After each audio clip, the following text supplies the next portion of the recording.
there, kiddos! Are you ready to have some fun? Welcome to the Cartoon Fun Fiesta. Grab your popcorn because we're about to dive into a world of colorful characters and exciting adventures. First up, meet Benny the Bunny. Benny loves to hop around and find hidden treasures. Can you help Benny find his golden carrot? Keep your eyes wide open. Next, we've got Sally the Squirrel. Sally is always on the lookout for yummy acorns. But oh no, she's lost her way in the forest. Can you guide Sally back home? Follow the shiny stars to help her find her way. Here comes Timmy the Turtle.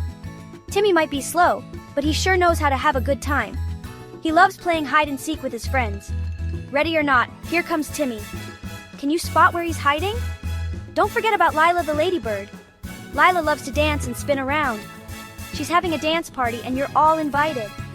Put on your dancing shoes and show off your best moves. Let's dance along with Lila. And how could we forget Max the monkey? Max is a cheeky little fellow who loves swinging from tree to tree. But watch out! Max has a silly hat collection and he's lost his favorite hat. Can you help him find it? Maybe it's hiding behind one of those trees. Wow, what a fantastic adventure we've had today. Remember, the Cartoon Fun Fiesta is always here whenever you're ready to play and explore. Don't forget to like and subscribe for more fun and exciting adventures. Thanks for joining us, and see you next time. Bye-bye, kiddos!